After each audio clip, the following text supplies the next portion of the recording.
Lors de ma dernière rencontre avec mon médecin traitant, il m'a offert de participer à un essai clinique. Est-ce que je suis obligé? La participation à la recherche est tout à fait volontaire et ce principe-là, c'est à la base des principes éthiques et des normes législatives applicables. Et la participation volontaire, ça implique que votre consentement doit être libre, c'est-à-dire exempt de toute forme de pression, de contrainte, justement de la part de votre médecin, par exemple, ou de son équipe. Également exempt de toute forme de pression économique ou quelque autre forme de contrainte que ce soit. Et ça implique aussi que votre consentement doit être éclairé, c'est-à-dire qu'on doit vous donner une information complète et pertinente pour vous permettre de prendre une décision éclairée, notamment au niveau de la participation qu'on attend de vous, des avantages possibles de la recherche, mais aussi des risques que peut comporter le projet. Si j'accepte de participer à l'essai clinique, est-ce que je dois avoir un document d'information et de consentement?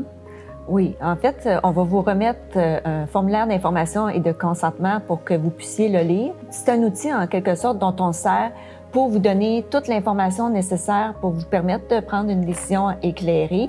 Et dans ce document-là, on détaille la nature, les objectifs du projet, les avantages, les risques possibles, vos droits, que ce soit en matière de confidentialité ou encore de compensation en cas de préjudice. Et à la toute fin du formulaire, si vous êtes d'accord, vous devrez signer le formulaire de consentement qui va en fait confirmer votre acceptation de participer à la recherche, mais seulement après que vous aurez eu l'occasion de poser toutes les questions que vous désirez et aussi une fois que vous aurez tout le temps requis pour prendre votre décision en connaissance de cause. Même si j'ai accepté de participer, est-ce que j'ai le droit de changer d'idée? Vous pouvez changer d'idée et retirer votre consentement à participer à la recherche, que ce soit avant de commencer votre participation ou pendant le cours de votre participation, sans avoir à vous justifier, et ce, sur simple avis verbal auprès du chercheur ou de son équipe. Et ça n'aura aucun impact sur la qualité des soins que vous recevez ou encore sur votre relation avec le chercheur et son équipe. Est-ce que l'information personnelle accumulée sur mon état va être partagée?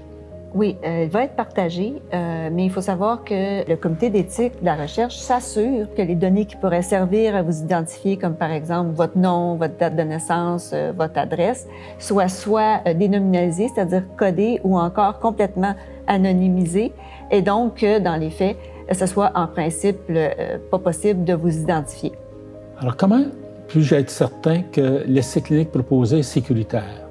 Le comité va évaluer les projets selon les plus hauts standards en la matière, de manière à s'assurer de la valeur scientifique d'un projet et également de s'assurer que toutes les règles éthiques et légales applicables soient respectées. Et dans son évaluation, le comité d'éthique tient tout particulièrement compte de la sécurité des participants en évaluant la balance des risques et des bénéfices possibles. Le comité s'assure que les participants ont toute l'information nécessaire de façon à pouvoir prendre une décision éclairée. Est-ce que tous les projets de recherche sont approuvés par le comité d'éthique de la recherche?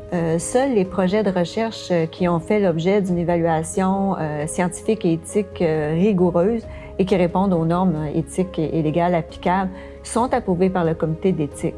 Si le projet ne répond pas à ces standards-là, eh bien, il va être refusé, comme par exemple dans le cas où on aurait évalué que les risques sont disproportionnés par rapport aux bénéfices attendus. À ce moment-là, le projet va être refusé.